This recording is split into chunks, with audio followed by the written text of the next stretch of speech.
예, 박대주입니다. 제가 2014년 12월부터 2017년 8월까지 노사정 협의회 위원장을 했는데 그것이 아는 사람이 별로 없습니다. 그죠? 그것이 이렇게 많이 바뀌었냐. 제가 놀라고 있습니다. 오늘 제가 할 이야기는 기후 환경 이야기입니다. 우리나라가, 우리나라 할 것 없이 전 세계가 대전환의 시대에 들어섰다라고 이야기를 하고 있습니다. 이 대전환의 중심에 기후위기 대응이 있고 또 그것이 중심을 차지하고 있다 하는 사실을 부정하는 사람은 없습니다. 기후위기 대응이 한편으로서는 디지털 전환을 촉진하고 또 다른 한편으로 우리 사회의 커다란 문제인 양극화, 불평등을 더 심화시키고 또 팬데믹을 앞으로는 일상화시킬 중요한 계제가 되고 있다라고 이해를 하고 있습니다. 근데 기후변화에 대한, 기후위기에 대응한다라고 했을 때 가장 중요한 과제는, 그리고 1차적인 과제는 석탄 화력 발전소를 폐쇄하는 일입니다. 우리나라뿐만이 아니라 세계 어느 나라 할 것 없이 기후위기 대응할 때 첫 번째로 제시하는 과제가, 그리고 세계 WMO, 세계 기상기구, UN, 이 제시하는 첫 번째 과제도 석탄 화력 발전소를 폐쇄하라 하는 겁니다. 그리고 그 대신에 뭘 할까? 재생에너지를 확대해라. 공통주의입니다. 원전을 확대하라는 말은 없습니다. 전 세계적으로 기후위기 대응이 중요한 과제가 되고 있고 1차적인 과제가 석탄 화력 발전소를 폐쇄하고 이를 재생에너지로 대체하는 이른바 에너지 전환이 가장 중요한 과제다라고 한다 그러면은 여기 계신 분들은 오늘 내일 당진 화력 발전소, 그리고 우리나라 최대 육상 태양광 발전소인 새만금 희망 발전소를 방문하고 또 그것이 지방자치단체의 사업과 밀접한 연대를 갖고 있다 그러면은 충남 노산 인정을 가는 걸로 그렇게 알고 있습니다. 이른바 기후 투어로서는 가장 핵심적이고 알짜적인 여행인가 아닌가라고 하는 생각을 가지고 있습니다. 우리나라가 1년에 배출하는 이산화탄소, 더 나아가서 온실가스는 혹시 아십니까? 한 7억 톤 정도 됩니다. 7억 톤.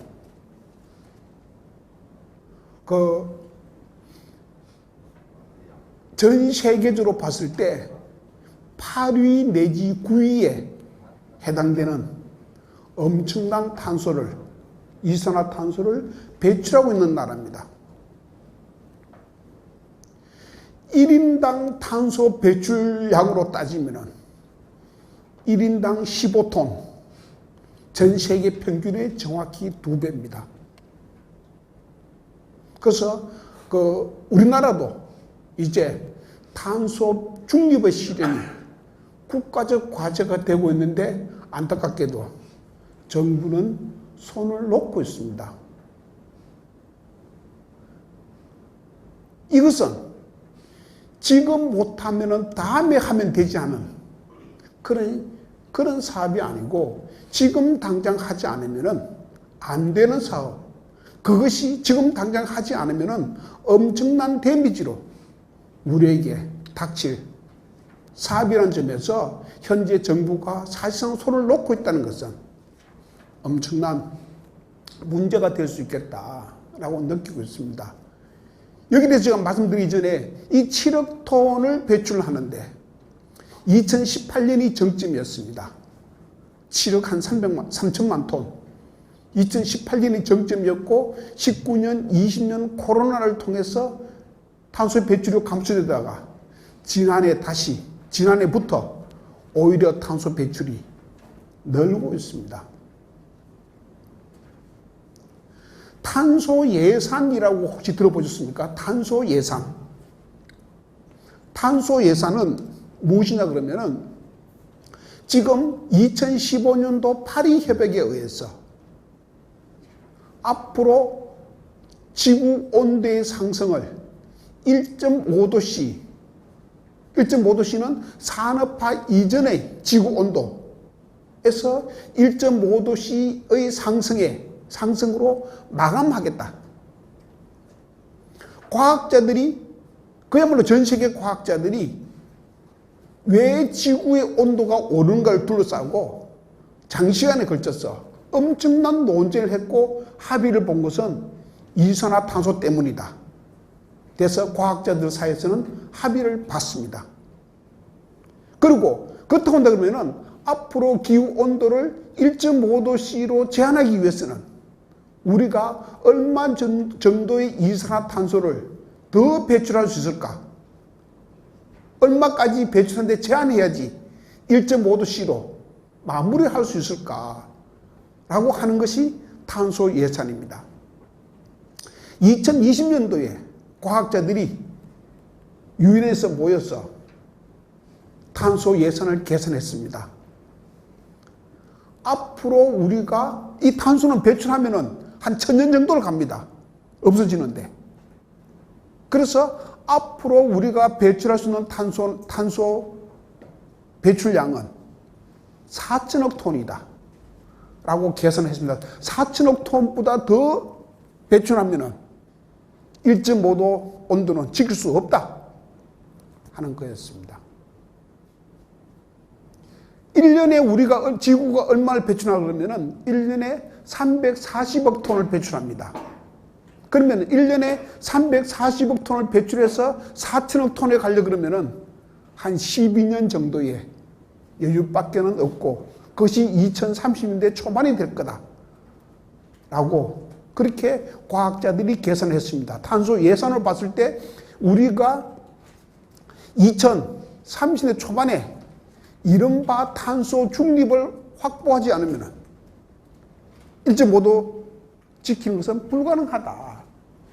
라고 했는데 최근에는 그마저 바뀌었습니다. 2030년 이전에 탄소 예산은 바닥이 나고 그리고 지구 온도는 1.5도를 돌파할 거다. 지금 한 1.2도 정도 올라가 있습니다. 산업화 이전의 지구 온도에 비해서 지금 온도는 1.2도 정도 높아져 있는데 1.5도를 2020년대 후반기에 늦어도 2030년대 초반기에는 1.5도를 달성할 거다. 그래서 현재 2050년까지 탄소 중립 간다고 지금 국제사회가 합의를 했는데 안타깝게도 2050년은 너무 늦을 거다. 그래서 심지어 생태학자들은 6차 대멸종을 예상하고 있기도 합니다. 공룡이 멸종하고 쭉 했듯이 지구 역사상에서 지금까지 5번의 멸종이 있었는데 이제 드디어 인간까지 멸종하고 많은 6차 대멸종이 이 인류시의 시기에 올 거다라고 극도로 비관적인 전망들을 하는 생태학자들도 지금 적지 않다라고 이야기할 수 있습니다. 기후위기가 어떤 영향을 미치는가에 대해서는 원체 말이 많습니다. 첫째는 자연재난입니다. 홍수, 태풍, 가뭄, 폭염들이 닥치고 있습니다.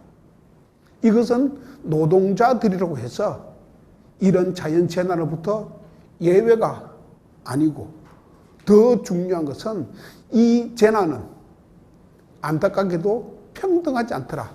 재난은 불평등하더라. 사회적 약자에게 더 가혹하더라 하는 것은 다 알고 있습니다.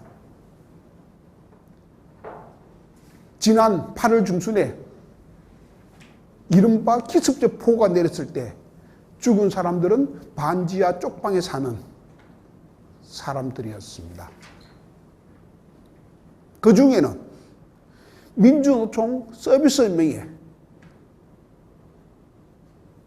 노조 간부도 포함되어 있었습니다. 물론 그분은 비정규직이었습니다. 이 태풍이, 홍수가, 폭우가, 폭염이, 그리고 이 폭염에 따르는 온열 질환들이 발생하고 있고 건설 노동자들, 플랫폼 노동자들이 직접적인 대상이 되고 있기도 하다라고 이야기할 수 있습니다. 그 다음에 우리가 할 수 있는 것은 생태적 재난입니다. 굳이 말하지 않더라도 코로나, 어떤 팬데믹, 콜레라. 지금 오다가 들었더니 세계보건기구가 지구 온난화에 따르는 콜레라 위기를 어떤 지적했다 하는 소식을 잠깐 들었는데, 콜레라, 댕기열, 말라리아 같은 병들이 지구 온난화와 밀접한 관계가 있다. 이제는 일상화된 팬데믹, 코로나와 함께 살아야 되는 시대가 될지도 모르겠고, 이것이 기본적으로 기후재난, 생태 파괴에 연관이 된다 하는 것들도 이제는 다 알고 있습니다. 이런 자연재난, 생태재난보다도 더 직접적인 것은 산업전환입니다. 산업 자체가 지금은 에너지 산업 또는 자동차 산업이 그 선두에서 바뀌고 있습니다만도 앞으로 전체 삶에, 전체 산업에 영향을 미칠 거고, 특히 우리나라는 에너지 소비적인 중공업을 바탕에 두고 있습니다. 우리가 1년에 7억 톤의 온실가스를 배출한다 그랬는데, 온실가스 배출 1위 기업이 혹시 어디지 아십니까? 온실가스 배출 1위 기업이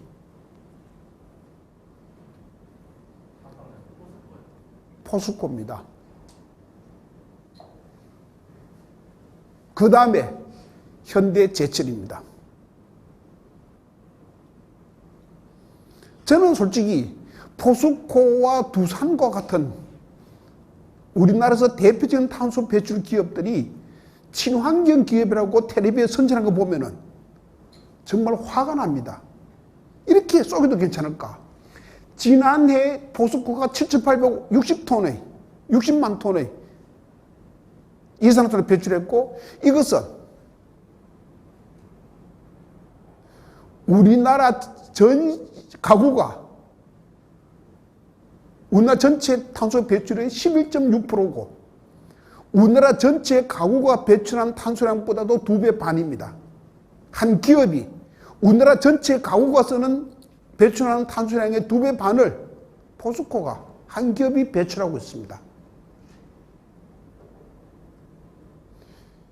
지금 내일 당진에 가십니다만도 당진 화력발전소는 우리나라에서 이산화탄소를, 온실가스를 가장 많이 배출하는 발전소고, 전 세계적으로 자랑스럽게도 3위의 기업이, 3위의 발전소입니다.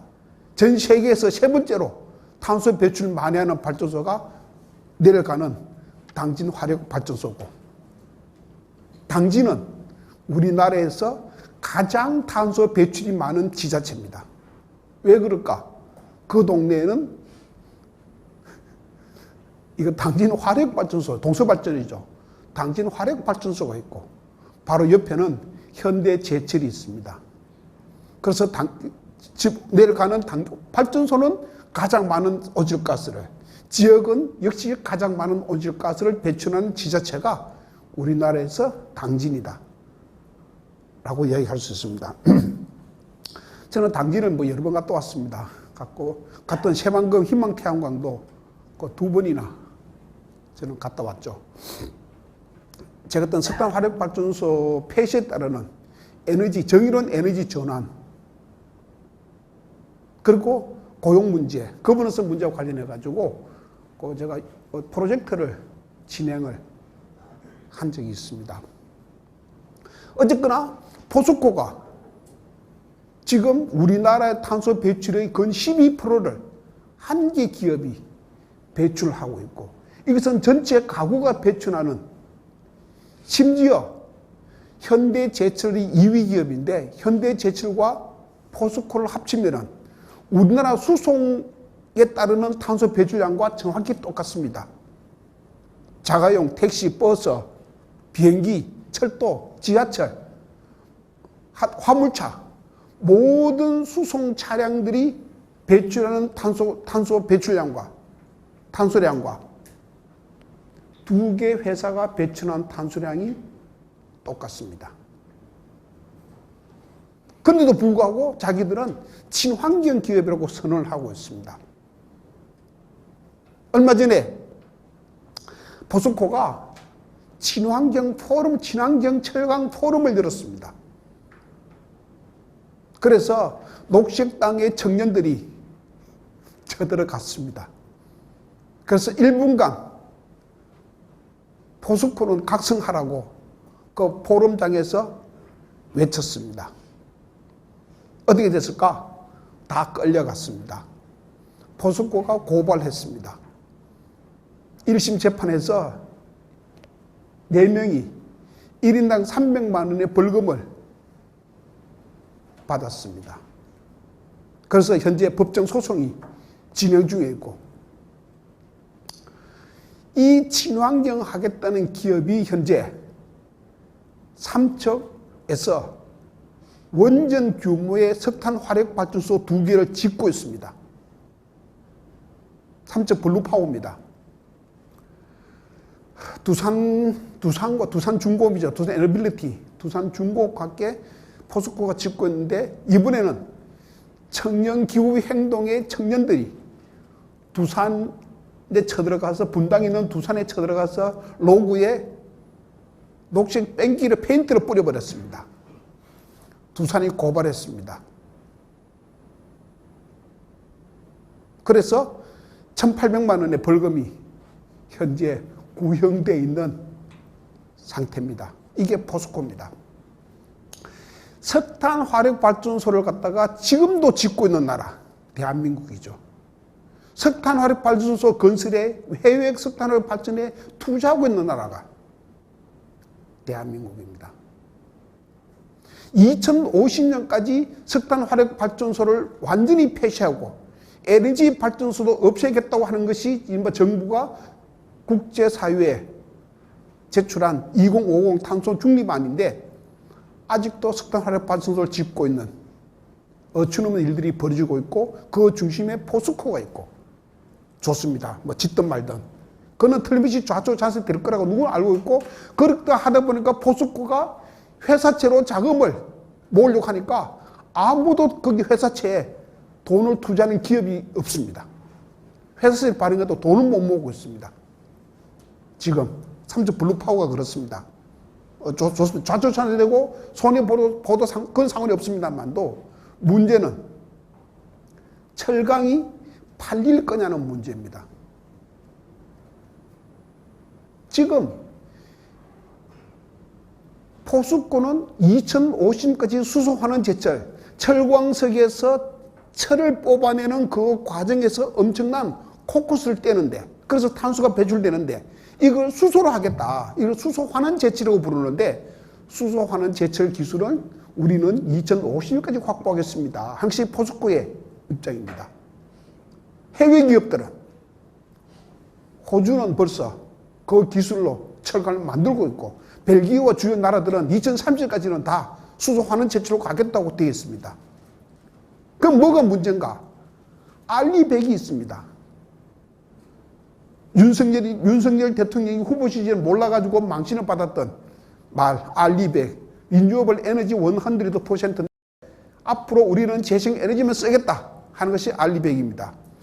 우리가 재생에너지 쓰는 것이 아니, 재생에너지 쓰겠다는 것은 우리가 사용하는 모든 원자재 부품까지도 재생에너지를 만드는 부품만 쓰겠다는 것이 알리백입니다.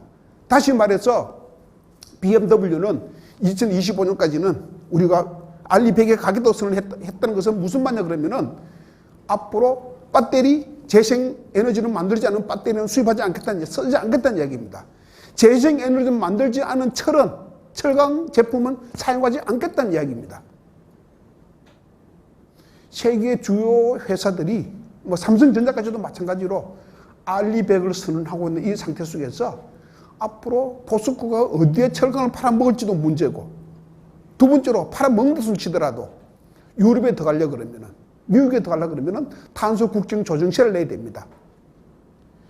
우리가 쓰는 탄소량만큼 외국 기업들이, 유럽 기업들이, 미국 기업들이 탄소를 안 쓰는 바람에 추가되는 비용을 우리들은 탄소를 배출하면서도 그 비용을 갖다가 일종의 관세로 납부를 해야 됩니다. 기업의 이미지 나빠지는 말할 필요도 없죠. 이걸 문제는 기업도 기업이지만 이 우리나라 한반도의 환경을 완전히 훼손하고 자기 기업의 경쟁력조차도 담보하지 못하고 그러면서 맨날 텔레비로 선전하고 석탄화력 발전소를 짓고 있고, 더 나아가서 정부는 이를 방치를 하고 있습니다. 기업하다 보면은 당연히 그렇습니다. 단기 성과에 집착할 수밖에 없고, 단기 성과를 내지 못하면 제가 잘립니다. 주주들이 싫어합니다.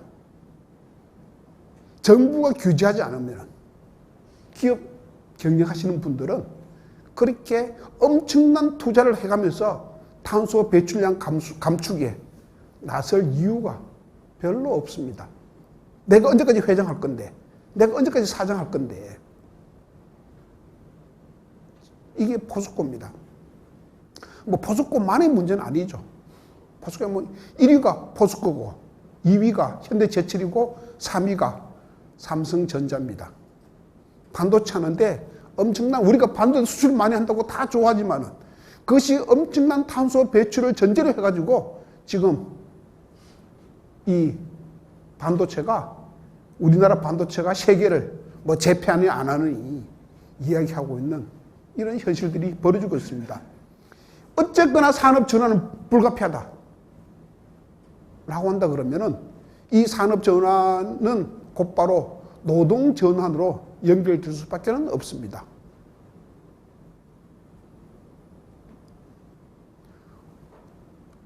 이제는 어떻게 생산할 것인가? 생산 방식이 바뀌고, 그 생산 방식이 바뀌면은 작업 조직이, 작업 과정이, 숙련이 바뀌고, 고용의 질이 바뀌고, 더 결정적으로는 고용이 바뀝니다.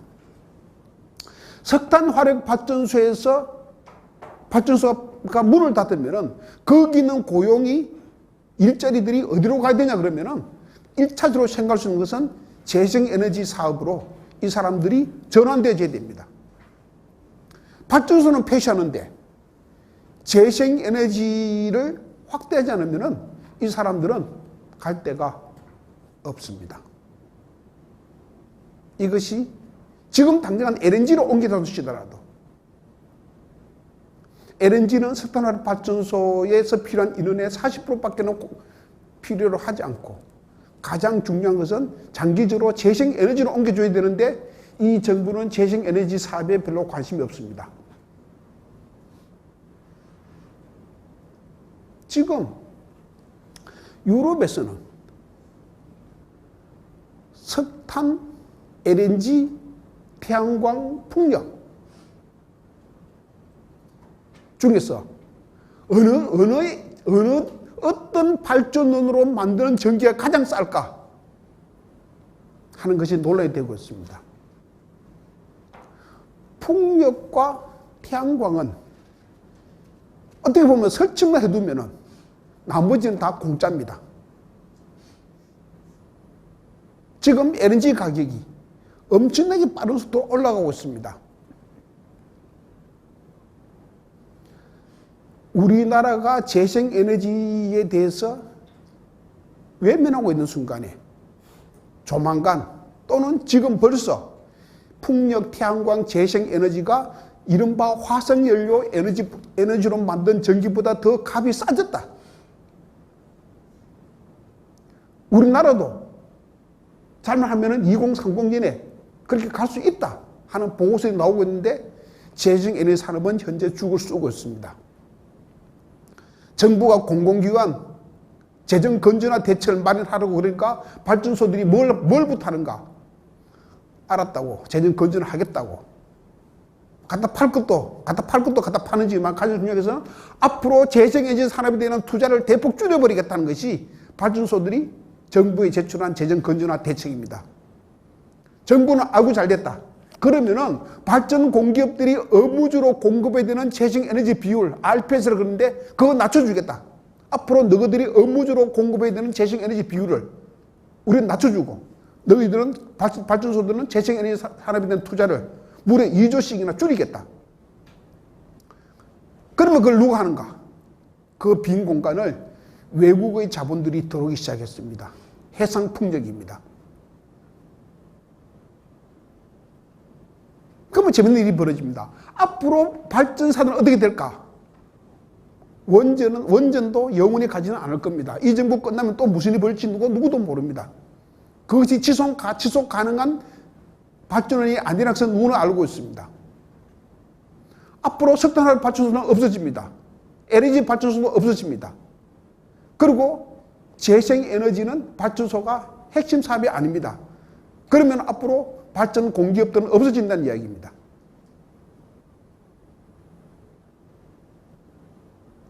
우리나라 재생에너지가 겨우 통계마다 다릅니다만도 보통 5 내지 7% 정도가 재생에너지로 만들고 있는데 이 세계에서 가장 OECD 국가 중에서 가장 낮은 비율입니다.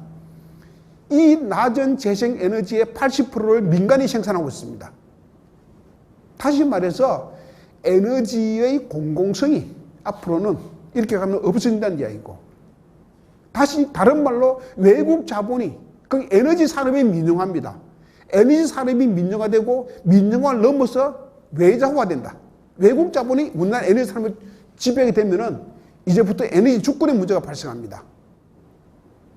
유럽은 독일은 막말로 전기가 모자라면은 프랑스에서 영국에서 사오면 됩니다.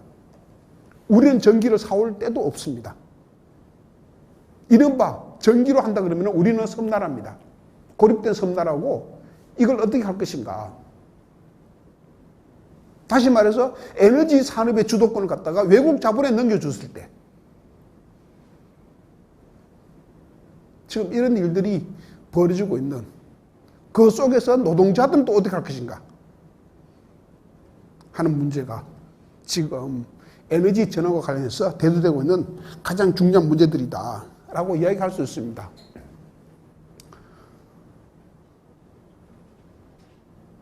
어쨌거나 지구 평균온도 상승 전망이 참 난감합니다. 2050년 가면은 2도씨를 넘을 거라는 예상들도 많이 나오고 있습니다. 그래서 그 지구 평균 기온이 이대로 상승하면은 2033년도에 벌써 1.5도씨, 2059년도에는 2도씨로 상승하고 심지어는 이번 시기가 끝나면서 3도씨를 예상하는 때도 있습니다. 이것이 6도씨에 올라가면은 멸종한다는 것이 과학자들의 예상입니다. 6도까지 올라가면은 인류는 더 이상 생존할 수 없고 결국은 대멸종의 시기에 들어갈 거다라고 이야기하고 있습니다. 어제 뜨거워지고 있습니다. 지구가 뜨거워지고 있고 그래서 지난 정부가 2030 NDC라 국가 그 탄소 배출 감축 계획을 발표했습니다. 그래서 석탄을 갖다가 현재 41.9% 비중에서 21.8% 줄이고 신재생을 30% 늘리겠다라고 했는데 이번 정부 들어와서 벌써 바꿔버렸습니다. 원년을 확대하고 신재생은 30% 목표를 20%로 낮춰버렸습니다.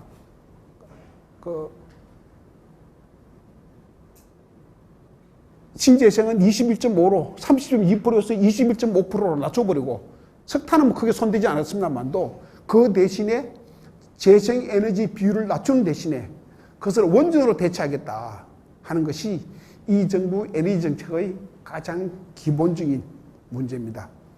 신재생에너지는 제가 좀 전에 말씀드렸습니다만도 그 에너지 전환을 위해서라도 불가피한 상황이고 산업의 경쟁력을 확보하기 위해서라도 이제는 이른바 전기 요금, 전기 값을 위해서라도 굉장히 중요하고, 또 한 가지는 이른바 일자리 창출의 핵심적인 영역이 신재생 에너지다라고 이야기하고 있는데, 현재 신재생 에너지는 저런 식으로 죽을 쏘고 있습니다. 풍력을 예를 든다면 풍력은 크게 보면은 풍력 장비 제조업, 그리고 두 번째는 풍력 설치업, 그리고 마지막으로 풍력 발전기 운영 및 유지 보수 파트로 나눠지는데, 석탄화력 발전소에서 나온 사람이 갈 수 있는 동네는 어디냐 그러면은 건설 파트도 아니고 장비 제조 파트도 아닌 유지 보수, 운영과 유지 보수 쪽으로 갈 수밖에는 없습니다. 실제로 내일 희망태양광 가서 거기에 얼마 정도의 전력을 생산하고 거기에 몇 명 정도의 인력이 거기서 일하고 있는지를 보시면은 굉장히 많은 신재생 에너지의 확대가 돼야지 일자리도 만들어질 수 있다는 사실을 확인할 수 있을 거다라고 저는 보고 있습니다. 어쨌든 석탄화력 발전소는 현재 우리나라에 57개가 있고 벌써 10개를 폐쇄를 했습니다. 10개를 폐쇄를 했고, 또 동시에 다른 한 곳에서는 짓고 있습니다. 우리나라가 2050년까지 석탄화력 발전소를 폐쇄하겠다라고 하면서 지금도 석탄화력 발전소를 짓고 있습니다만도 이 EU 회원국을 보면은 거의 대부분 벌써 벨기에, 오스트리아, 스웨덴, 포르투갈은 벌써 석탄화력 발전소를 다 폐쇄했습니다. 늦은 나라도 2030년 정도까지는 석탄화력 발전소를 다 폐쇄하는 걸로 그렇게 되어 있습니다. 예외로 한다 그러면 세계에서 탄소 배출이 가장 많은 중국과 인도가 우리가 2060년까지 가겠다라고 했을 뿐이지, 거의 모든 나라가 석탄 화력 발전소를 가지고 탄소 중립을 실현하는 것은 불가능하다 하는 사실을 다 인식을 하고 있습니다. 재밌는 나라는 독일입니다. 정말로 에너지 때문에, 저는 우리가 노동이사제 때문에 독일을 갔다가 몇 번 갔다 왔습니다. 서울시에 노동이사제를 어떻게 도입할까? 우리가 모델로 삼았던 나라가 독일과 그 당시에 스웨덴이었습니다. 그래서 독일과 스웨덴을 한 분은 연구진과 함께, 또 한 분은 이런 노사정 형태로 독일의 노동이사제를 보러, 또 스웨덴의 노동이사제를 보러 간 적이 있습니다만도 저는 에너지를 보러 한번 갔으면 좋겠다는 생각을 갖고 있습니다. 독일이 석탄 화력 발전소를 폐쇄하기로 했습니다. 어느 나라와 마찬가지로. 어떻게 할까? 사회적 대화를 하자라고 해서 이른바 탈석탄위원회를 구성했습니다. 국회에서도 3분이 들어가고, 국회의원이 3명이 들어가고, 우리말로 하면 의원이 3명이 들어가고, 중앙정부, 해당되는 지자체, 사용자, 그리고 노동조합, 지역주민, 전문가로 구성했습니다. 굉장히 구성을 잘했다고 저는 생각하고 있습니다. 어떤 중앙정부, 지방정부, 그리고 국회, 의회, 그리고 노사, 지역주민, 그리고 전문가, 시민사회단체로 탈석탄위원회를 2018년도에 구성을 해서 2017년도에 구성을 해서 이른바 석탄 화력 발전소를 언제까지 완전히 폐쇄하며 어떻게 폐쇄할 것이며, 이 과정에서 이른바 어떤 해고되는 노동자들은 어떻게 할까를 가지고 사회적 대화로 논의했습니다. 19년도에 합의를 봤습니다. 2038년까지 석탄화력 발전소를 폐쇄하겠다. 이런 합의사항입니다. 2038년까지 폐쇄하겠다. 그리고 이른바 리버스 옵션, 역입찰. 어떻게 폐쇄하냐 그러면은 그 대부분 민간 기업들입니다. 우리는 5억 유로 주면 폐쇄하겠다. 3억 유로를 주면 폐쇄하겠다 해서 적게 금액을 부르는 기업부터 이른바 폐쇄를 하고 정부가 보상해 준 형태로 하기로 이른바 역입찰입니다. 역경매 방식으로 해서 진행한다 했고, 노동자들에 대해서는 정년 때까지, 아니 정년이 아닐 경우에는 최대 5년까지 생계비를 보장해 주기로 그렇게 합의를 했습니다. 녹색당이 반발하고 나섰습니다. 2038년까지 석탄화력발전소를 폐쇄한다? 이게 어떻게 말이 되는가 하는 것이 녹색당의 항의였습니다. 유럽의 어느 나라를 봐라. 2038년까지 석탄화력발전소를 없애겠다는 나라가 있느냐? 왜 독일이 가장 늦게 석탄화력발전소를 폐쇄하는 나라가 되어야 되는가?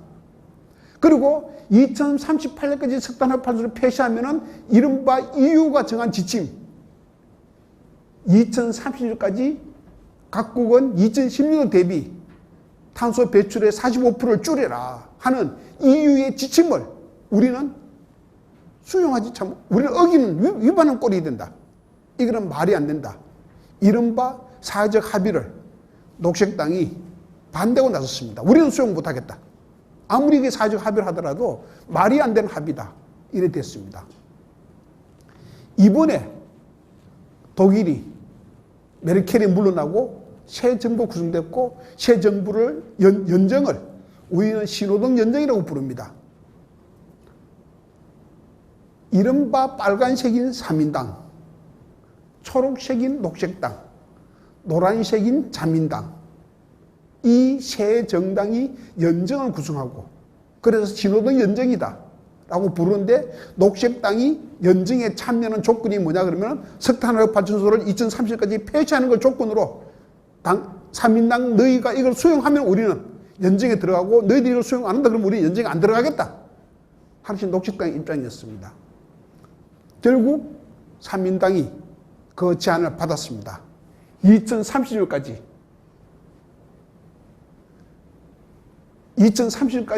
석탄화력발전소를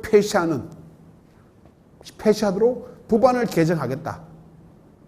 그래서 어떻게 했는가? 그래서 어떻게 했는지 몰라서 고민하는 차에 마침 독일에서 사람이 왔길래 제가 물었습니다. 그래서 어떻게 했는지 물었더니 정부가 일방적으로 한 것이 아니고 그 당시 사회적 합의를 했던 주체들한테 한 번 더 논의를 해달라. 2030년 이후는 곤란하다. 정부가 일방적으로 하지는 않았다는 그것도 굉장히 놀라운 사실입니다. 그래서 독일도 여기는 2038년도로 띄었고 2030년 목표로 한다고 해놨는데 2030년도에 폐쇄하기로 했습니다. 그러면은 이런 거 뭐 크로아티아나 체코, 슬로베니아 뭐 이런 나라 말고는 거의 대부분이 2030년 이전에 석탄화력발전소를 폐쇄하는 걸 하고 있습니다. 우리는 아까 말씀드렸듯이 2050년인데 석탄화력발전소의 수명이 보통 30년입니다. 그래서 3척 블루파워가 그 한계가 원전 규모입니다. 1.5메가, 1.05메가.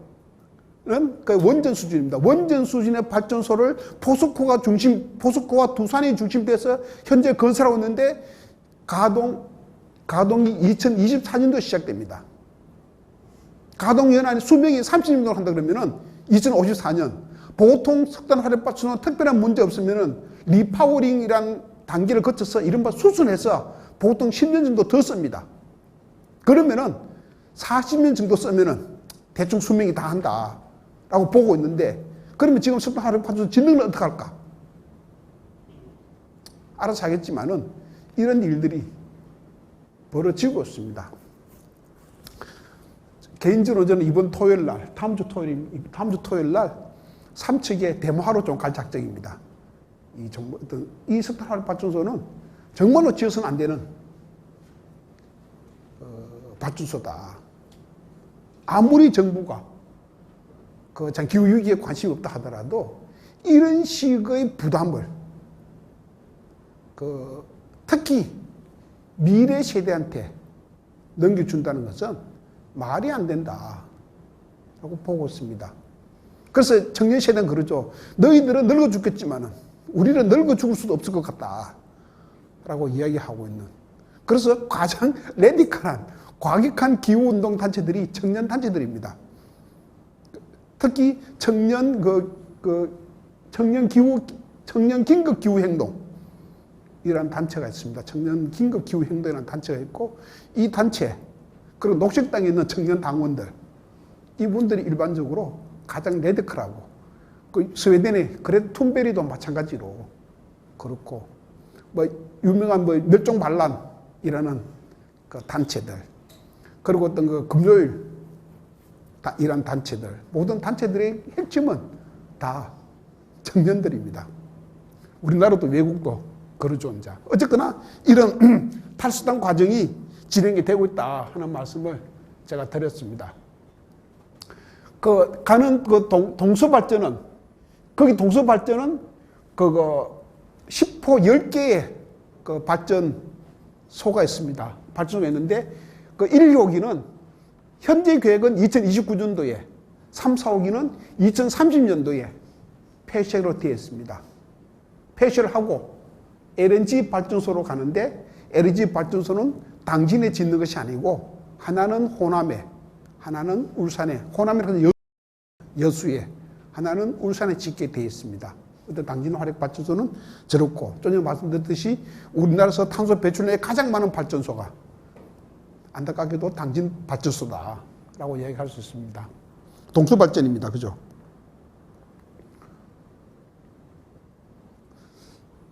노동계가 그 기후위기 대응과 관련해서 내세우고 있는 담론은 정의로운 전환, 저스트 트랜지션입니다.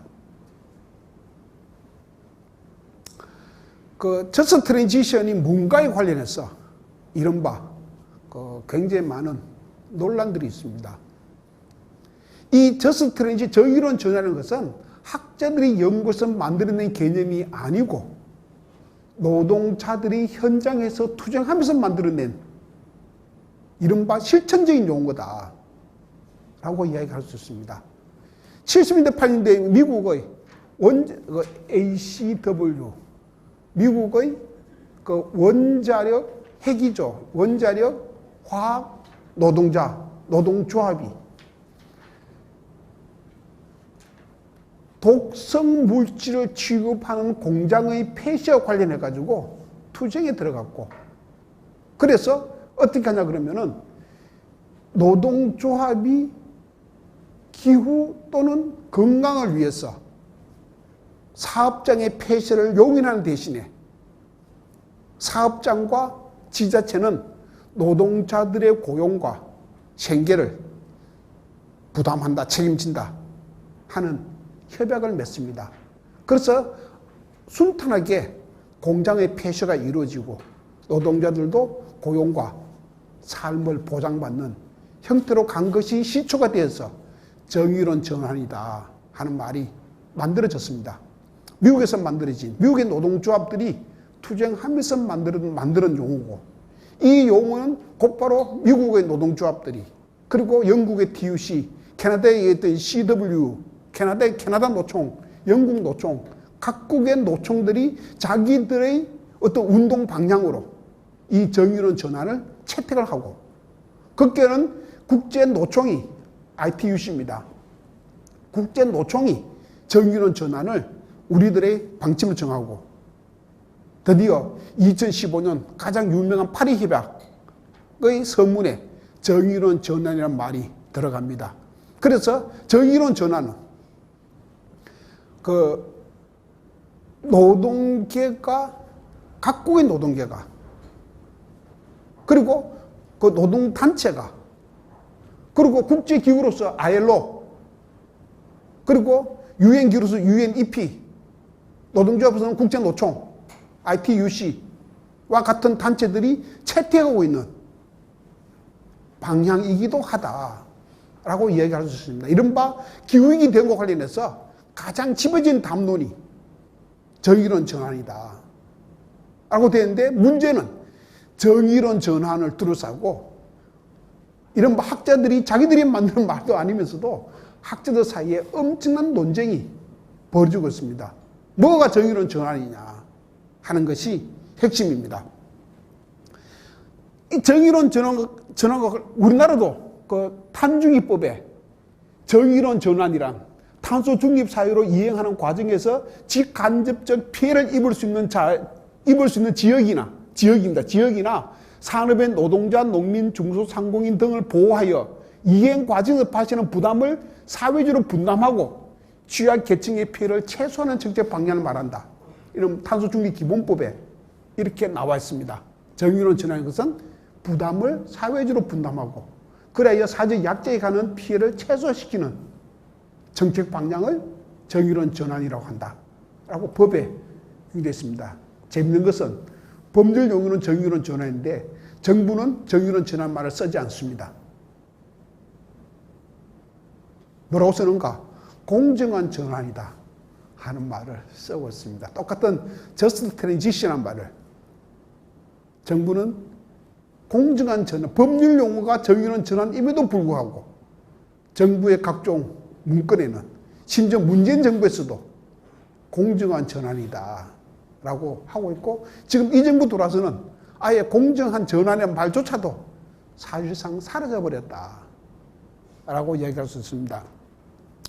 이 정의론 전환과 관련해서 어떤 중요한 것은 무시 정의론 전환일 때 노동자들의 고용을 보장해주고 그 사람들의 생계를 이어갈 수 있도록 지원해 주는 것이 정의론 전환이다 라고 주장하는 사람도 있습니다. 가장 소극적인 정의론 전환입니다. 우리나라 발전소 노조들이 현재 이 상황, 다른 걸 하면은 현상 유지적 병이다 라고 부르는 이 상태에 머물러 있다 라고도 과언은 아닙니다. 참고로 석탄 화력 발전소 전력 산업의 노동조합은 2002년도 한국전력이 분할됩니다. 분할돼서 한국전력과 그리고 한수원 그리고 한수원을 비롯한 5개의 발전 자회사로 나뉘어지죠.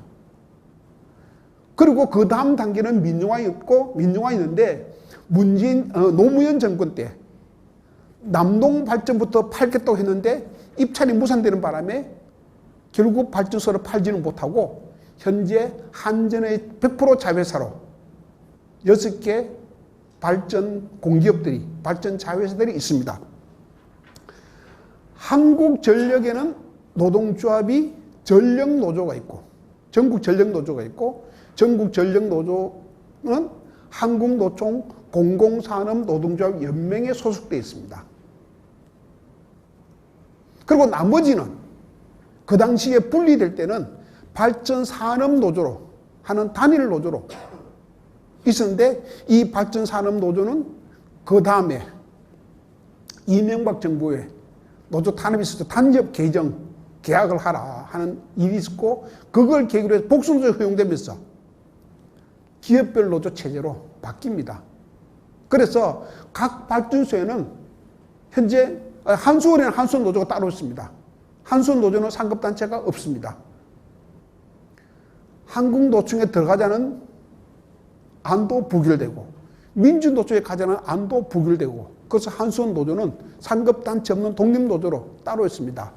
나머지 5개 발전 공기업에는 기본적으로 2개의 노조가 있습니다.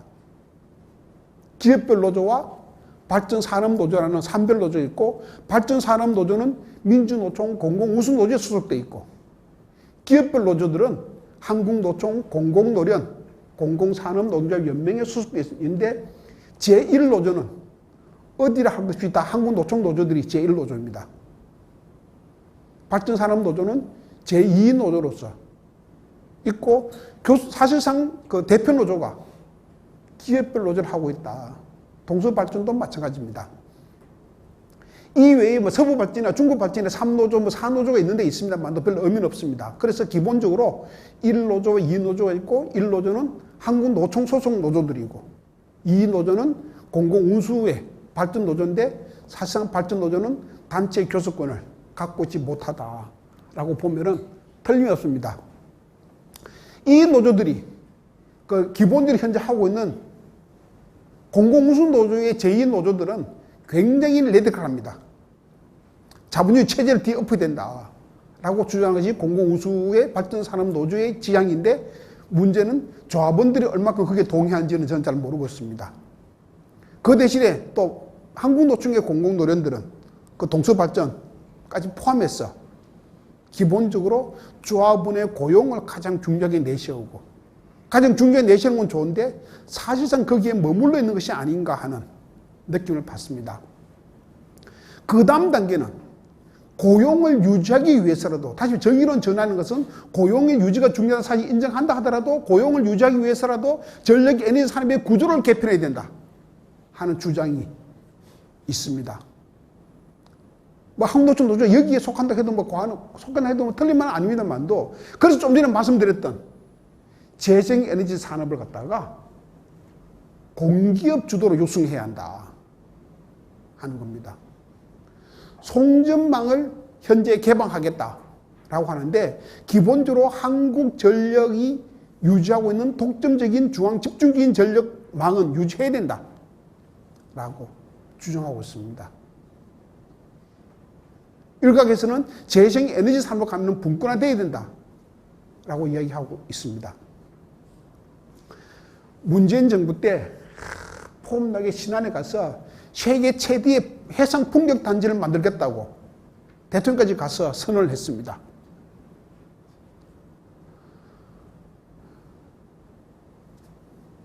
어쨌든 문재인 정부에서 일을 했던, 제가 이런 말씀 드리는 게 뭐하긴 합니다만도 말이 안 되는 이야기였죠.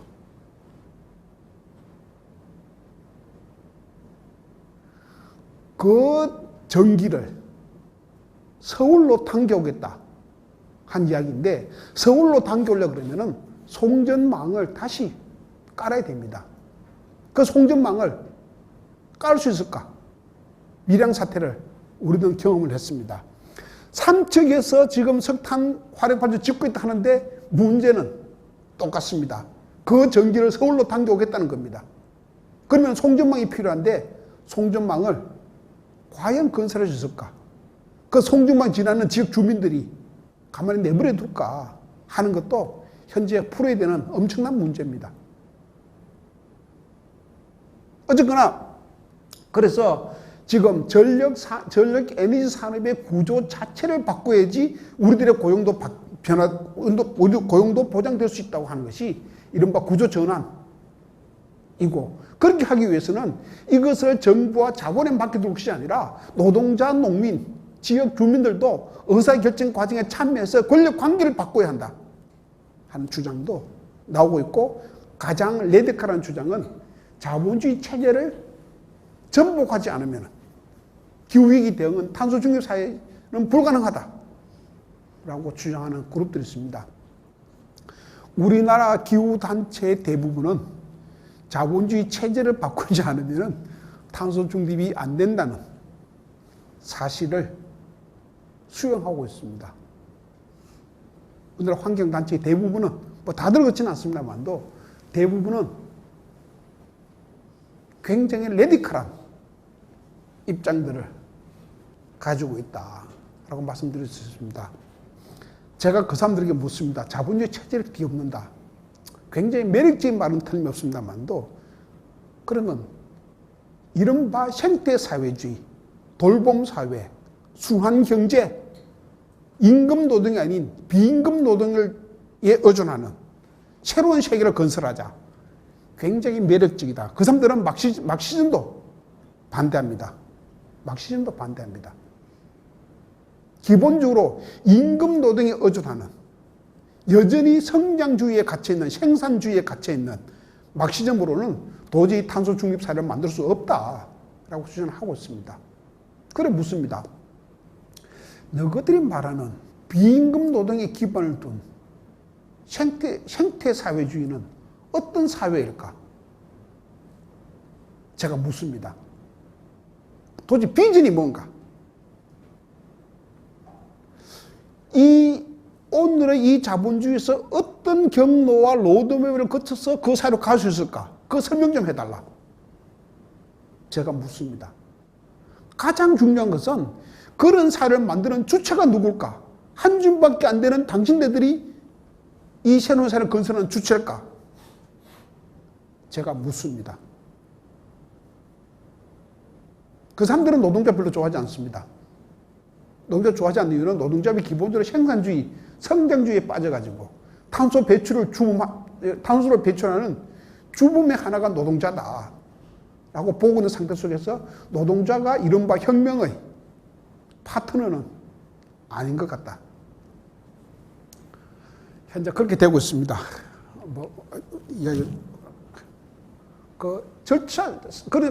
정의론 전환은 가장 쉽게 말씀드리면 정의의 개념과 관련해서 첫째는 절차적 정의입니다. 절차적 정의는 이해 당사자가 그 의사결정에 참여하는 것을 절차적 정의라고, 그래서 나오는 결과가 실질적 정의다 라고 이야기하고 있습니다. 그래서 노동자의 고용을 일자리 최대한 확보하고, 여기서 고용이 보장되지 않으면 전환 배치로, 아니면 다른 이른바 양질의 녹색 일자리로 이동하는 그 이동 과정을 교육훈련 과정에서 또는 생계를 지원해주는, 또 아니면은 이동할 수 없는 사람들에 대해서 사회 안전망을 보장해주는, 이런 것들이 실질적인 정의라고 한다 그러면은, 실질적인 정의는 정부가 혼자서 결정하는 문제가 아니고 거기에 노동자와 지역 주민들도 참여해서 공동으로 결정하자 하는 것이 절차적 정의다라고 얘기할 수 있습니다.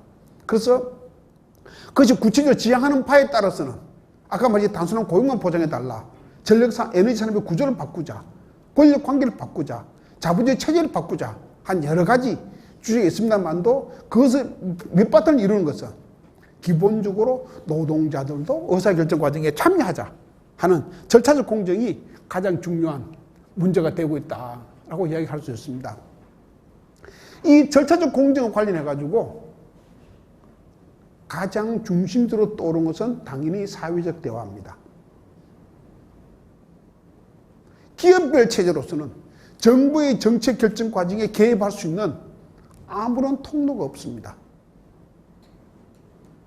산별단체 교섭이 이루어지지도 않습니다만도, 산별단체 교섭이 이루어진다 하더라도 전력 에너지 산업의 구조 계획과 관련한, 에너지 산업의 정유는 전환과 관련한 논의를 단체 교섭에서 할 수 있는 상황은 아니고, 기본적으로는 정부가 주도하는 사업이고, 더구나 이거는 발전 공기업으로서 실질적인 사용자는 정부고, 그러면은 정부가 참여하는 사회적 대화를 통해서 기본 프레임을 합의할 수밖에 없고, 그 다음에 산별 단체 교섭, 기업 차원의 단체 교섭이나 노사 협의를 통해서 되는 중층적인 관계가 형성되어야 된다라고 이야기할 수 있습니다.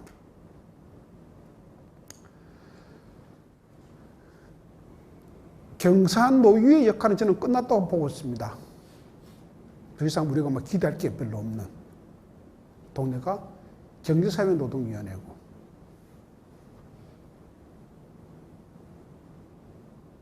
저로서는 조금 그렇죠.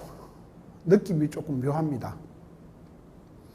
한국노총, 민주노총, 경총상의, 그리고 그 당시엔 노동부가 합의해서 만드는, 그때 민주노총도 있었습니다. 합의해서 만든 단체가 경산노위였습니다.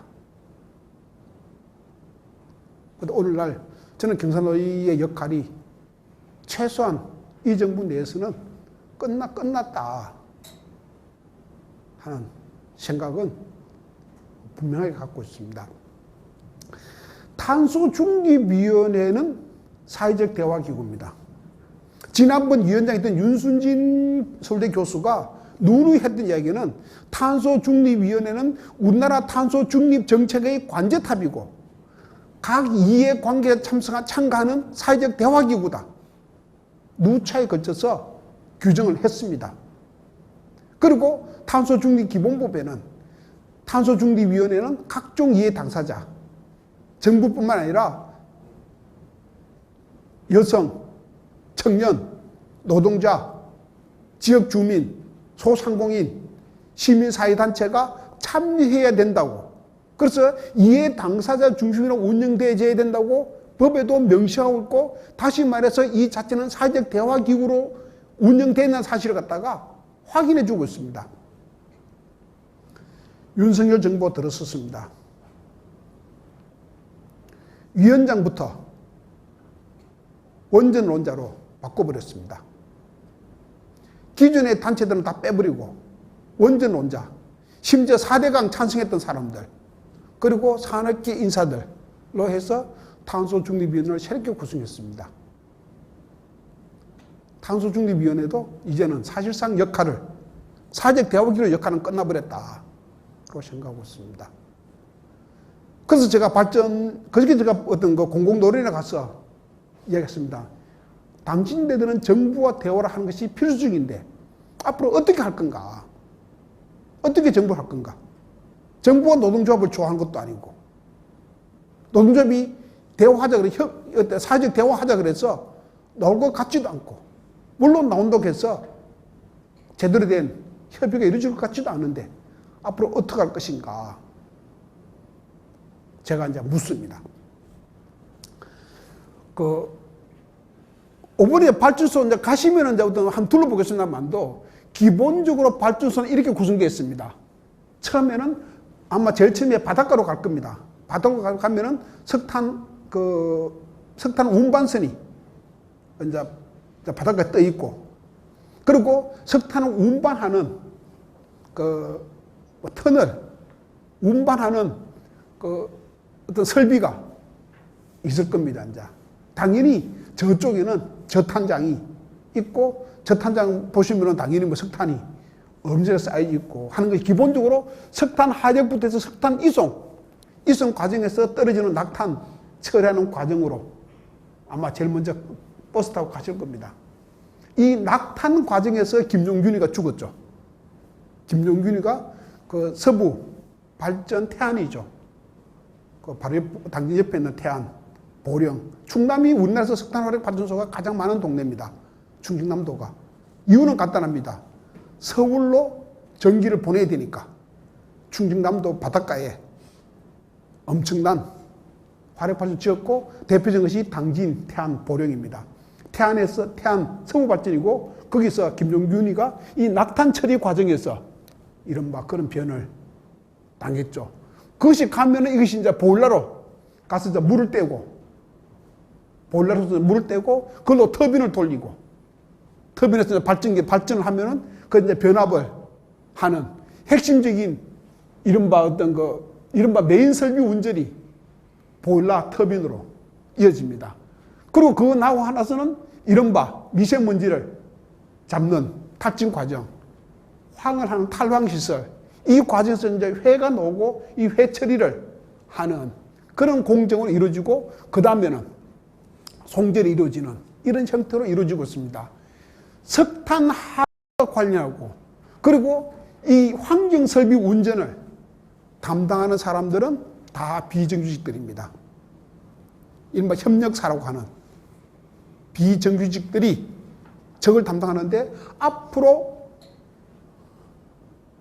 에너지 발전으로 바뀐다 한다 하더라도 석탄 이쪽 영역은 100% 이제는 없어집니다. 그리고 연료 운전하는 이쪽 파트도 100% 없어지는 영역이고, 이것을 감당하는 가장 대표적인 것은 한전산업개발, 한산을 불리는 한전산업개발이 이 대부분의 대부분 이 역할을 담당하고 있습니다. 한전산업개발은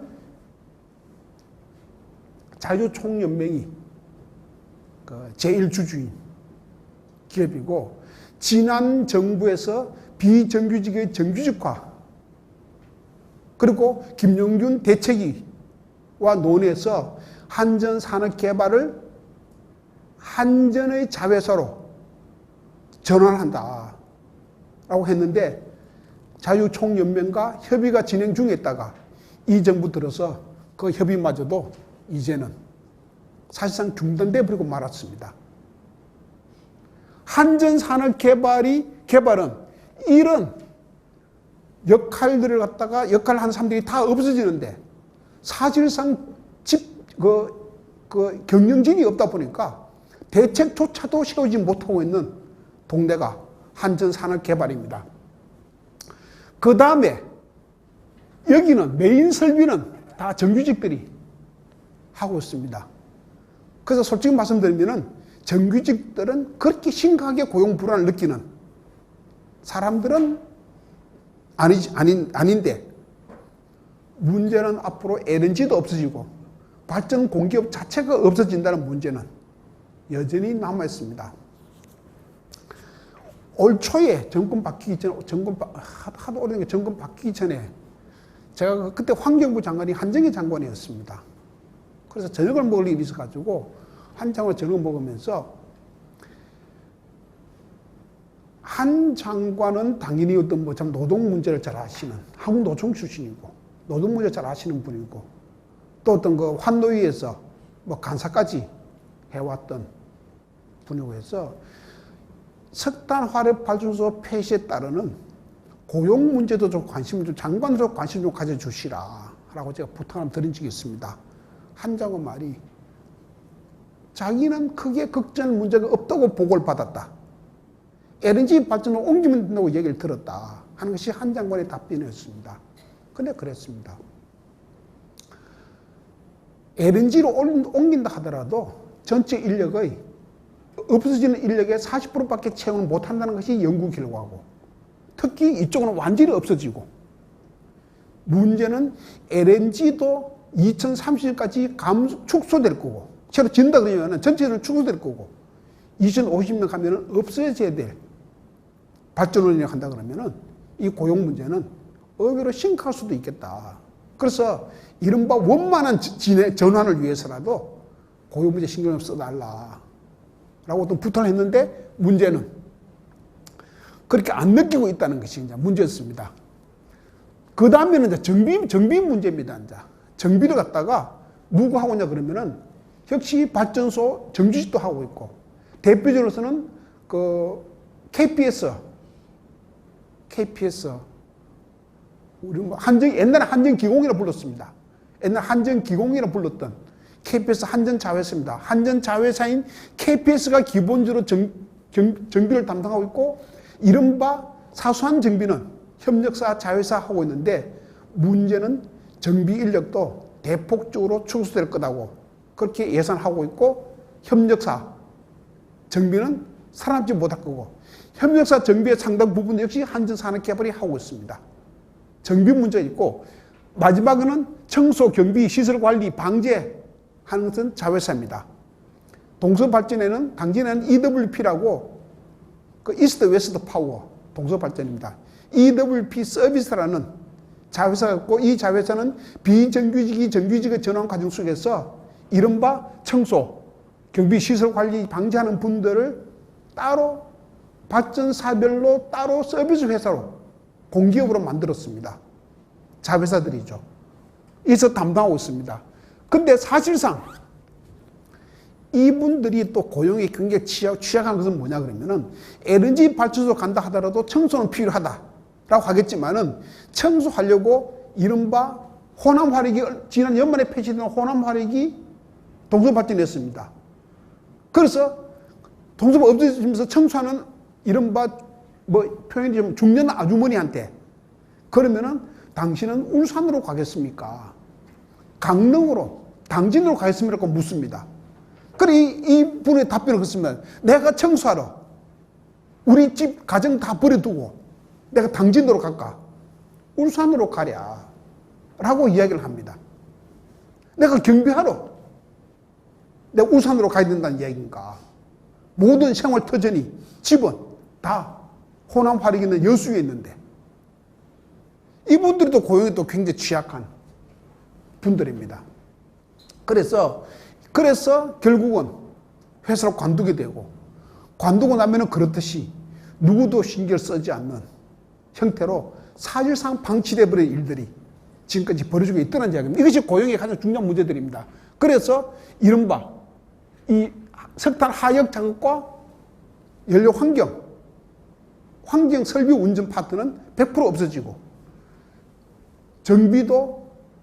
정비하는 협력사 그리고 청소 경비하는 자회사 고용도 대폭 감소하게 되어 있는 이런 상태 속에서 하고 이쪽은 왜 큰 문제 없나 그러면은 다른 발전소로 배치 전환이 대부분 이루어지고 있고 적어도 최소한 지금까지는 한 명도 해고된 사람이 없습니다. 배추전환 때문에 그렇습니다. 제가 묻습니다. 언제까지 배추전환을 예상해서 사람을 안 뽑았습니다. 언제까지 그럴 건가에 묻습니다. 앞으로 정부가 공공의 혁신에 따라서 재정 건전한 정책이 나오고 앞으로 공공연을 쪼기 시작할 건데 그때도 이런 TO를 남겨서 전환 배치의 룸으로 삼을 건가? 그리고 장기적으로 너희들도 발전 공기업 자체가 없어지지 않느냐? 그럼 어떡할 건가? 제가 노동조합에 묻는 질문들입니다.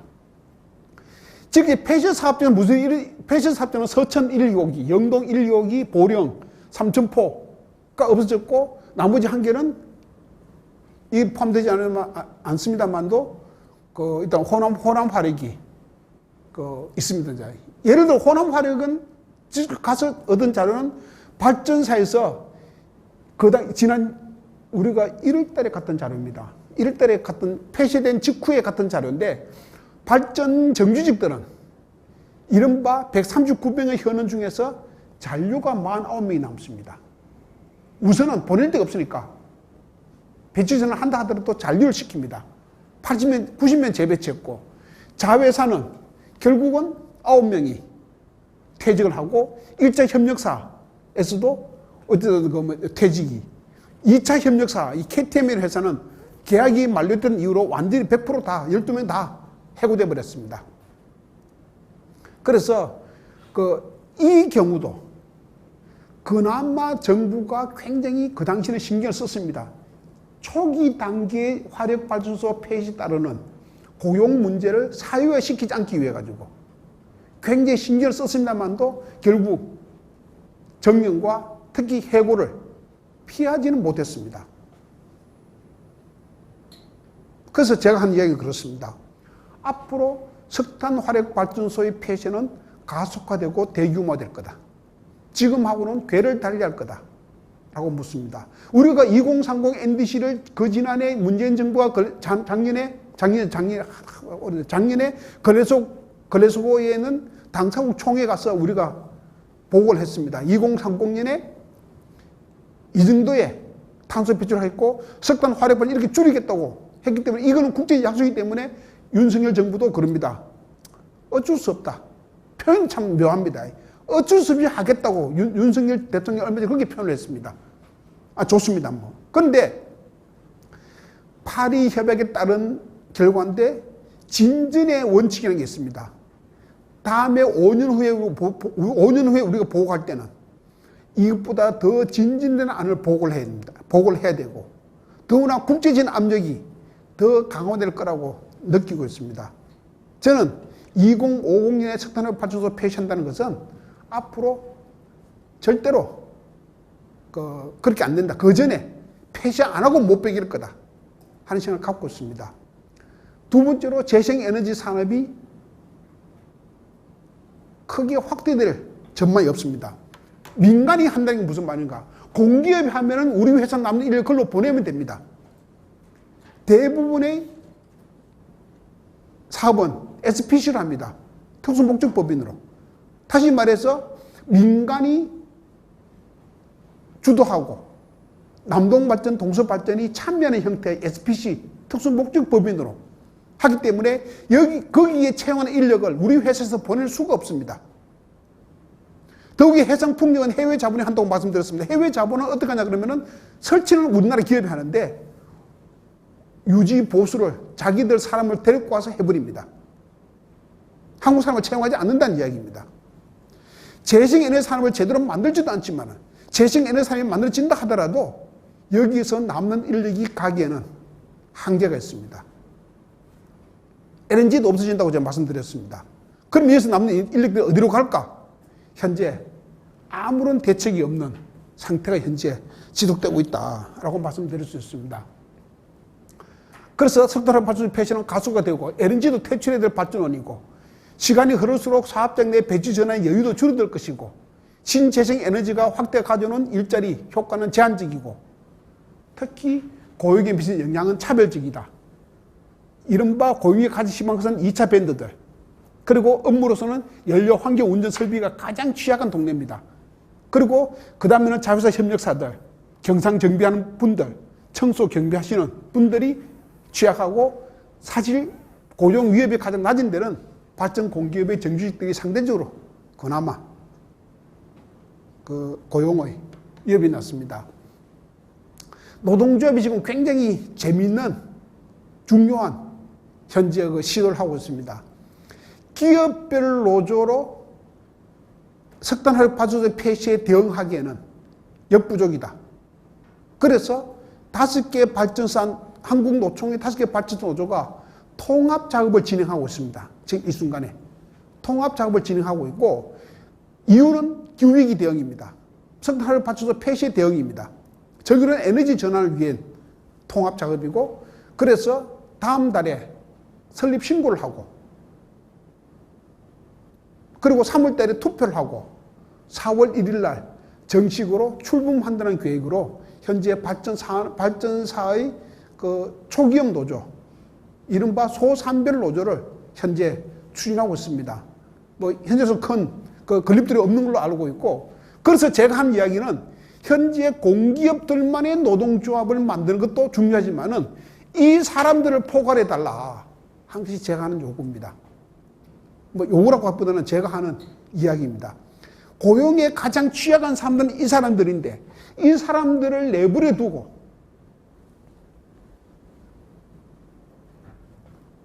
정의로운 전환을 이야기한다는 것은 그거는 말이 안 된다는 것이 제 생각이죠. 모두를 위한 정의로운 전환. 그 되기 위해서는 이 발전, 지금은 여기 발전 공기업들만의 노조를 갖다가 만든다 하더라도 앞으로 어떻게 자회사 협력사들, 그리고 2차 밴드까지 포괄하는 이른바 범발전 산업 노조를 구축할 것인가 하는 문제. 또 한 가지는 아까 말했던 공공운수노조 소속된 현재 발전 산업 노조와 어떻게 통합하고 연대를 구축할 것인가에 대한 고민도 필요하다는 것이 제가 노동조합에 대해서 하는 이야기들이다라고 얘기할 수 있습니다. 어쨌거나 우리들이 쭉 봤을 때는 50만 메가와트, 옛날에 화력발전소다 50만 메가와트들이었습니다. 지금 짓고 있는 것은 그 당진의 그 9호 10호기는 1메가와트입니다. 1기가와트입니다. 그리고 짓는 것도 다 마찬가지인데 50만 메가와트 기준으로 했을 때 보통 한 160 내지 180명 정도가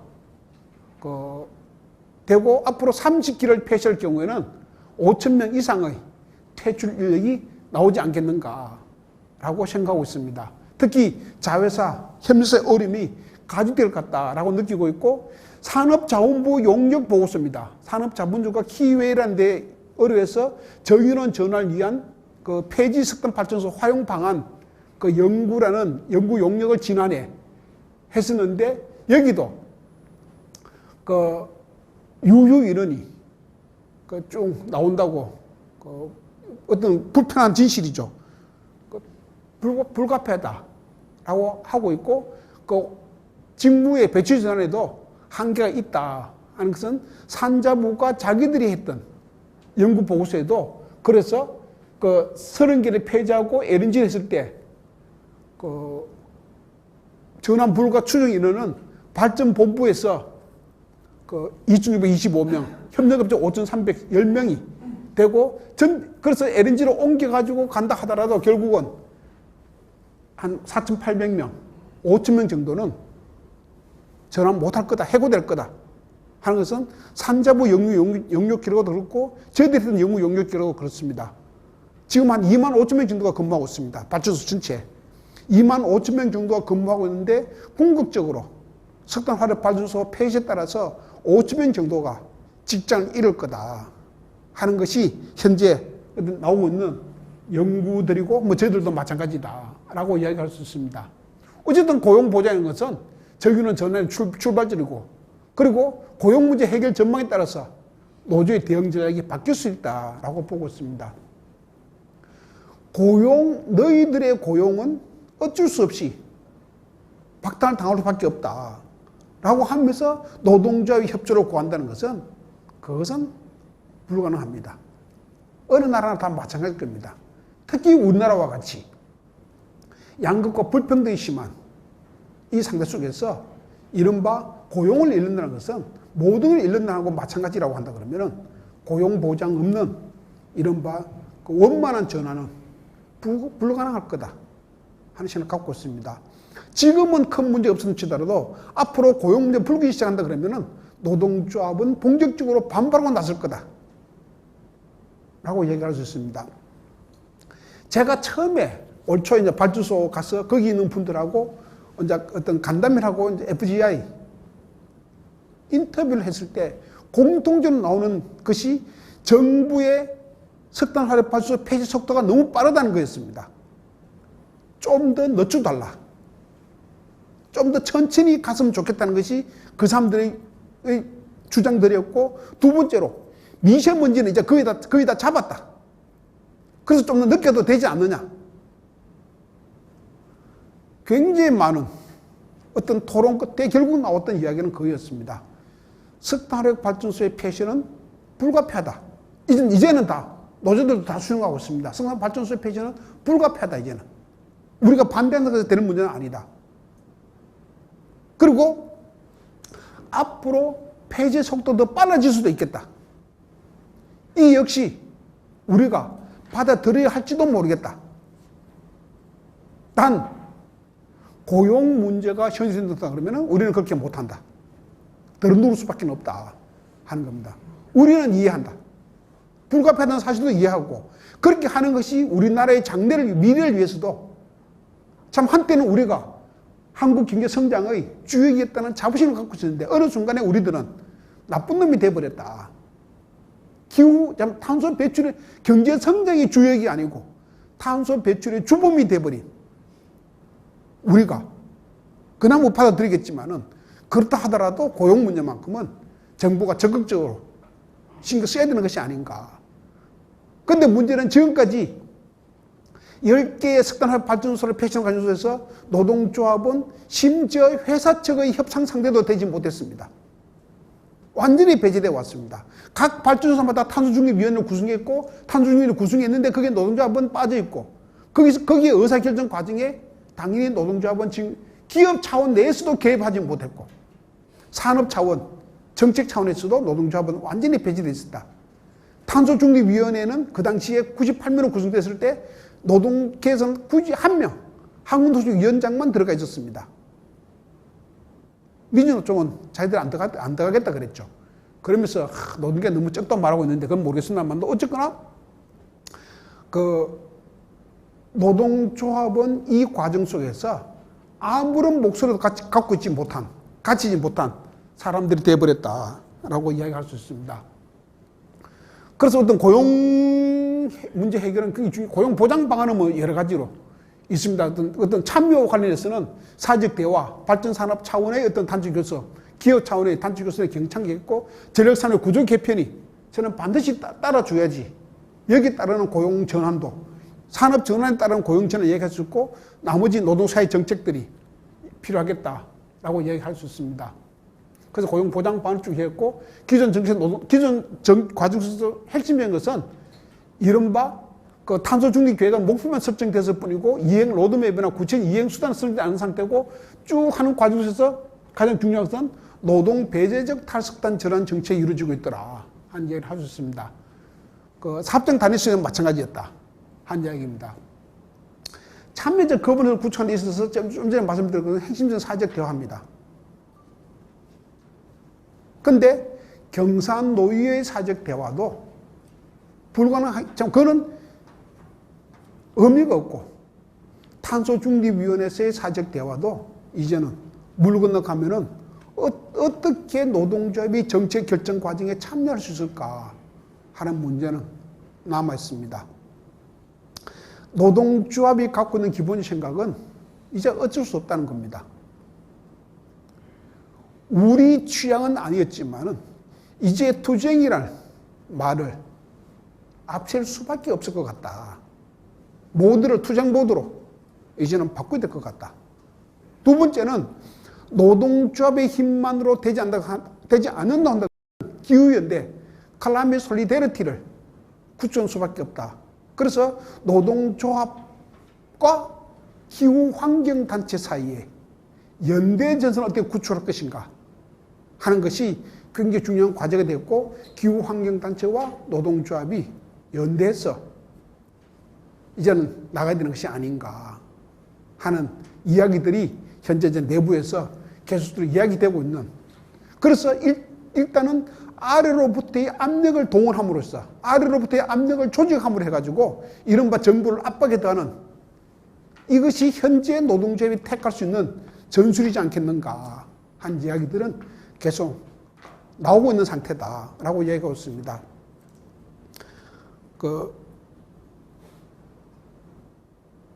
이태원뿐만 아니고 SPC 문제만도 아니고 이태원만의 문제도 아니고, 아까 기후 재난이라고 제가 말씀을 드렸습니다. 이 역시 재난이죠. 정부가 손 놓고 있는. 기껏해야 쪽방, 지하 쪽방 없애겠다, 반대 쪽방 없애겠다는 이상한 말을 하고 있고, 그렇습니다. 이제 기본적으로 기후위기 대응을 하지 않는다는 것은 또 다른 한편으로서는 재난에 대해서도 정부가 손 놓고 있겠다 하는 말이죠.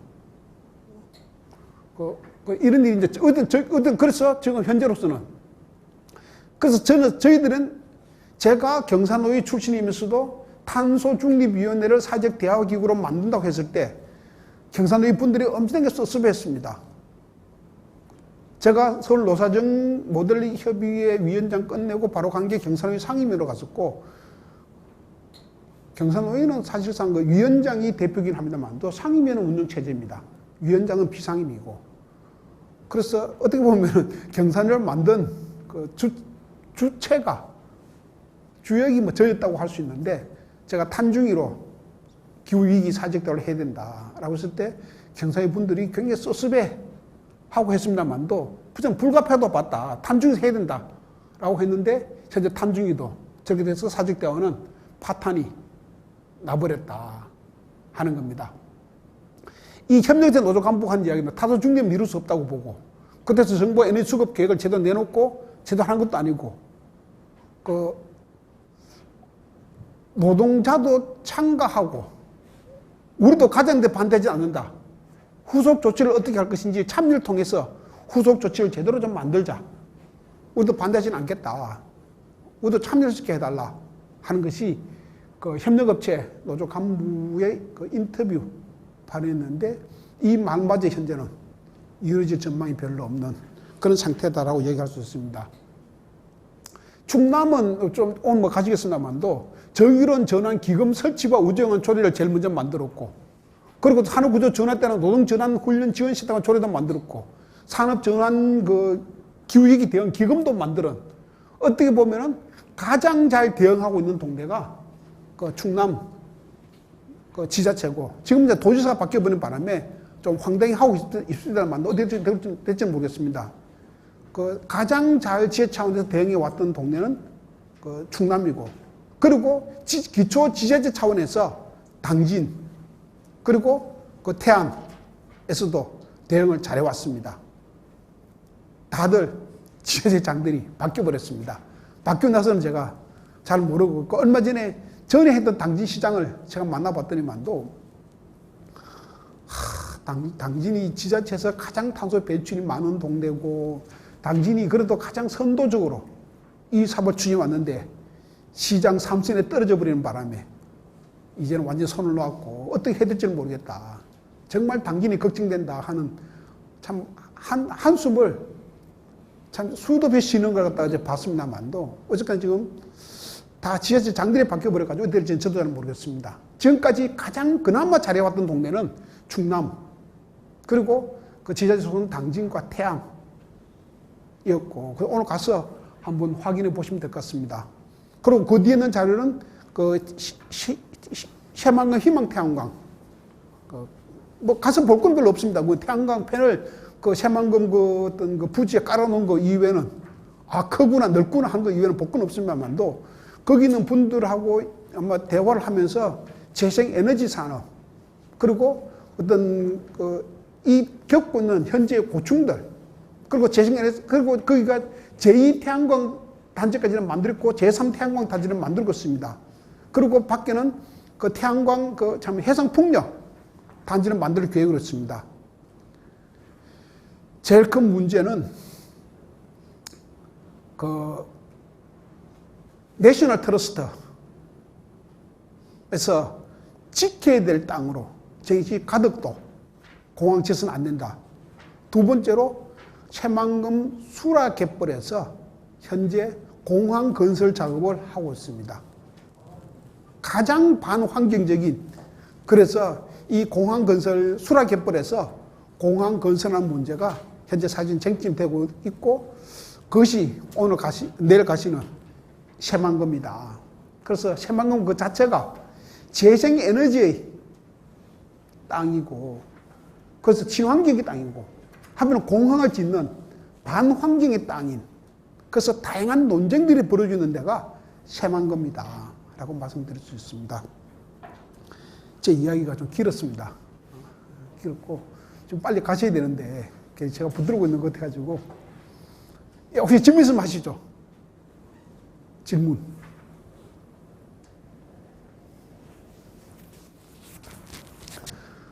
어떤 제가 정유한 에너지 전환, 특히 석탄 화력 발전소의 폐쇄와 관련해서 고용 문제와 검은성 문제는 한국노총 중앙연구소에서 보고서가 나왔습니다. 혹시 필요하시면은 필요하시면 보실 수 있겠고, 저는 석탄 화력 발전소뿐만 아니라 앞으로 모든 산업들이, 특히 탄소 중립 기본법에는 공공기관은 선도적으로 탄소 중립에 나서도록 규정이 되어 있습니다. 그래서 지하철을 어떻게 탄소 중립 갈 것인지, 특히 건물들, 수송 차량의 친환경 가는 부분들, 그리고 일상 활동 속에서 탄소를 줄이는 제반 노력들, 생산 방식, 사업 방식의 변경 같은 제반 사업들이 선도적으로 이루어질 동네가, 그리고 앞으로 솔직히 저는 제대로 된 정부만 들었으면은 현재 공공기관인데 지금 좀 비상이 걸려 있을 거라고 생각하고 있습니다. 이렇게 표현하면 뭐하지만은 이 정부가 기후위기에 손을 놓고 있다 보니까 공공기관에서 아무리 긴장감이 없습니다. 법에 그게 규정되어 있든 말든 신경 안 쓰고 있죠. 저는 정말로 기후위기에, 앞으로 기후위기는 우리는 피할 수 없는 엄청난 과제고, 시간이 없습니다. 시간이 없는 과제고, 앞으로 국제적인 제재가 이제는 불가피한 상황에 놓여 있고, 외국에는 성장과 탄소 배출 감축을 동시에 진행하고 있지만 우리는 앞으로 탄소 배출 감축을 안 했던 나라로서 한복하려고 그러면은 성장을 포기해야 되는, 또 어쩔 수 없이 경쟁이 약화로 포기당하는 사태까지도 올 수가 있겠다 하고서 누구도 현재 신경 쓰지 않고 있고, 하다못해 갖고 커피숍에 일회용 종이컵 쓰는 걸 갖다가 금지하는 것조차도 또 1년간 유예를 해버렸습니다. 우리가 가계 소비 차원에서 배출한 탄소량은 아무것도 되지 않습니다. 포항제철 한 개 없애버리면 오히려. 그럼에도 불구하고 소소한 일상 속에서 탄소 배출 감축들이 중요한 것은 조그만 행동을 통해서 우리들의 의식이 바뀌고 관심이 바뀌고 인식이 바뀐다는 것이, 그것이 중요한데, 그조차도 정부는 또 이번에 또 일회용 빨대, 종이컵 사용을 하다가 1년간 유예를 시켜버렸습니다. 법에 되어 있는데. 그래서 그렇습니다. 그래서 저는 공공기관도 지금은 아니지만, 원칙적으로 그게 대제된 불구하고 지금은 아니지만은 굉장히 빠른 시일 내에 아마 기후 중립, 탄소 중립 관련해서 엄청난 비상이 걸릴 거다. 걸릴 수밖에 없다라고 보고 있고, 그래서 앞으로도 기후위기에 대해서도, 특히 노동조합 계신 분은 노동조합으로서의 기후위기 대응 전략을 어떻게 만들 것인가에 대해서도 한번 고민할 수 있는 기회를 좀 가지면 좋겠다는 생각을 갖고 있습니다. 그래, 빨리 가신다 그러면은 다행스럽게 질문도 없고, 마치겠습니다. 예, 고맙습니다.